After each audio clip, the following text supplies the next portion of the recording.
Menarik pagi ini, Menteri Besar Kedah tiada angan-angan jadi Perdana Menteri. Fuad sifatkan cadangan Tun M tumbangkan kerajaan perpaduan hanya mimpi kosong. Dr. Mahathir gesa SPRM benarkan aman Palestin guna 10 juta. Wahab tampil buat laporan polis untuk bersihkan nama. Ketua Polis Negara tidak mahu pendedahan Mr. H mengganggu siasatan.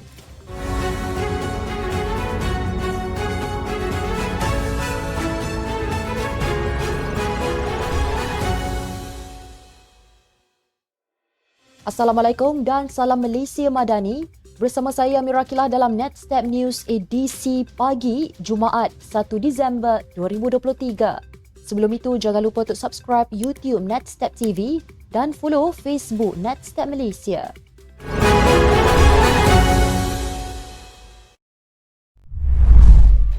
Berita sepenuhnya, Menteri Besar Kedah Datuk Seri Muhammad Sanusi Makno menegaskan beliau tidak pernah mempunyai angan-angan untuk menjadi Perdana Menteri. Walau bagaimanapun, Muhammad Sanusi berkata, beliau tidak menolak sekiranya diamanahkan parti untuk menjawat jawatan tersebut. Ketika ditemui selepas sidang DUN di Wisma Darul Aman semalam, Sanusi berkata beliau tidak meletakkan sebarang target atau angan-angan berkenaan jawatan Perdana Menteri dan meletakkan perkara itu kepada jemaah parti. Beliau berkata demikian bagi mengulas laporan media pada Selasa mengenai kenyataan Mursyidul Ampas Datuk Hashim Jassin bahawa parti itu mempunyai ramai calon Perdana Menteri seperti Timbalan Presiden PAS Datuk Tuan Ibrahim Tuan Man, Naib Presiden PAS Datuk Seri Idris Ahmad dan beberapa kepimpinan lain termasuk pimpinan muda yang berpotensi seperti Muhammad Sanusi. Mengulas lanjut, beliau yang juga ahli jawatan kuasa PAS Pusat berkata, jawatan Perdana Menteri kemungkinan boleh dijawat pemimpin PAS seawal tahun depan berikutan PAS mempunyai jumlah kerusi parlimen paling tinggi di negara ini. Tambah Sanusi, beliau pernah berkata sebelum ini akan ada Perdana Menteri PAS pada tahun 2050 tetapi sekarang tidak menolak kemungkinan akan muncul lebih awal seawal tahun depan. Provokasi Dr. Mahathir Mohamad yang membangkitkan cadangan menumbangkan kerajaan perpaduan pimpinan Datuk Seri Anwar Ibrahim ibarat mimpi kosong dan sukar dicapai, kata seorang pemimpin UMNO. Bercakap kepada FMT, Ahli Majlis Kerja Tertinggi UMNO, Fuad Zarkashi berkata, tiada sebab untuk UMNO menyokong Perikatan Nasional. Fuad yang juga adun rengit itu berkata, UMNO dalam mood kebangkitan dan pemilihan sejak berkongsi kuasa dengan Pakatan Harapan dan tiada sebab mereka akan tarik sokongan daripada Datuk Seri Anwar Ibrahim. Kemarin Mahathir berkata Perikatan Nasional mampu mengambil alih Putrajaya sekiranya terdapat ahli parlimen blok kerajaan mengalihkan sokongan kepada gabungan itu seperti dilakukan 5 wakil rakyat bersatu yang melompat menyokong Perdana Menteri.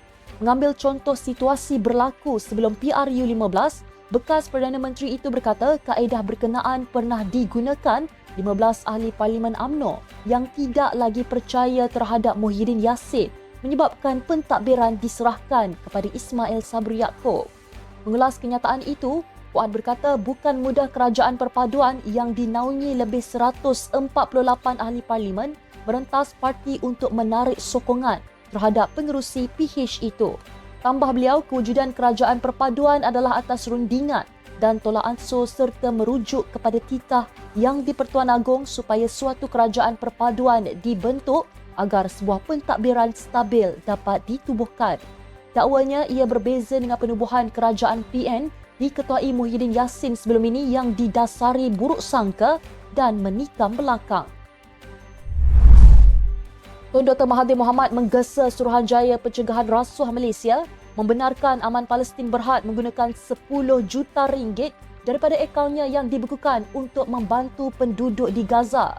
Bekas Perdana Menteri itu berkata, beliau bimbang dengan penderitaan penduduk yang dijangka bertambah menjelang musim sejuk selepas berdepan serangan dan kekejaman Israel. Menurut Tun melalui aplikasi X, sebelum ini Aman Palestin telah menyediakan 10 juta ringgit untuk membantu rakyat Palestin, Yaman, Syria dan Lebanon bagi mengurangkan kesengsaraan mereka, namun telah dibekukan SPRM susulan siasatan ke atasnya.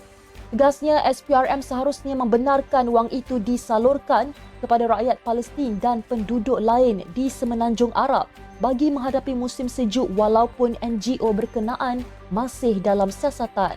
Tambah Mahathir, sekiranya SPRM sangsi sama ada wang tersebut akan sampai kepada rakyat Palestin atau tidak, mereka boleh hantar pegawai mereka mengiringi wakil aman Palestin yang diamanah menyalur wang tersebut kepada rakyat Palestin. Katanya jika SPRM tidak berbuat demikian, ia bermakna agensi itu turut sama mendera rakyat Palestin yang sememangnya sedang menderita akibat deraan Israel. SPRM sebelum ini membekukan 41 akaun bank milik Aman Palestin dan beberapa entiti lain berjumlah 15.8 juta ringgit susulan siasatan ke atas dakwaan penyalahgunaan dana sumbangan berjumlah 70 juta ringgit. Isnin lalu, Aman Palestin memberi tempoh 3 hari kepada SPRM membekukan akaunnya atau berdepan tindakan perundangan. Ketua Pesuruhjaya SPRM, Azam Baki, bagaimanapun berkata agensi anti rasuah itu tidak akan melayan permintaan berkenaan kerana mereka bertindak mengikut lunas undang-undang. Selepas kali terakhir muncul pada sidang media di sebuah hotel di Bangi 17 November lalu, penolong pegawai Jabatan Komunikasi Komuniti, Abdul Wahab Abdul Kadir Jelani semalam tampil bersuara ringkas kepada media. Abdul Wahab ditemani peguamnya berkata, tindakannya membuat laporan polis bagi membersihkan nama dan menuntut keadilan dalam isu rakaman video perbualan lucah. Beliau mengakui berasa tertekan dengan apa yang berlaku, melibatkan dirinya dengan bekas ketua pengarahnya, Datuk Dr. Muhammad Agus Yusof. Sementara itu, beliau pada masa ini tidak dapat memastikan status jawatannya di JCOM susulan daripada kes berkenaan. Terdahulu, tular rakaman video menjadi topik hangat di sosial media memaparkan perbualan antara Muhammad Agus bersama seorang lelaki. Susulan itu, Muhammad Agus meletak jawatan sebagai ketua pengarah JCOM selepas mendakwa video perbualan yang mengaitkan dirinya adalah palsu dan disunting pihak tidak bertanggungjawab. Pada sidang media khas berhubung isu itu, Abdul Wahab mendakwa dirinya dijadikan kambing hitam oleh pihak tertentu untuk menjatuhkan Muhammad Agus oleh individu bernama Mr. H. Tiada keperluan untuk mendedahkan identiti individu yang digelar Mr. H dalam kes fitnah melibatkan bekas Ketua Pengarah Jabatan Komunikasi Komuniti. Perkara itu dimaklumkan Ketua Polis Negara Tan Sri Razaruddin Hussein yang berkata siasatan masih lagi dijalankan.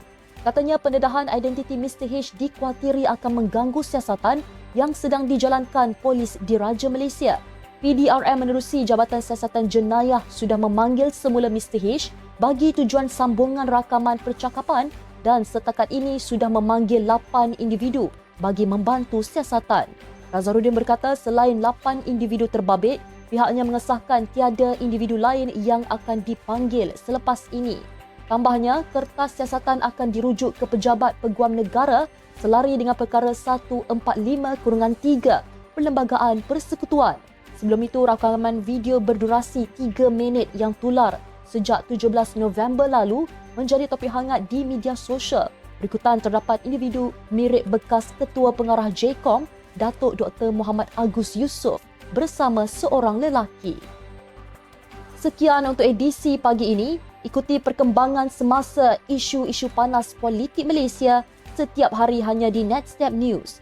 Jangan lupa untuk follow Facebook Netstep Malaysia dan subscribe YouTube Netstep TV. Netstep Malaysia menjangkau informasi, mengorak inspirasi. Saya Amira Akilah. Assalamualaikum dan salam sejahtera.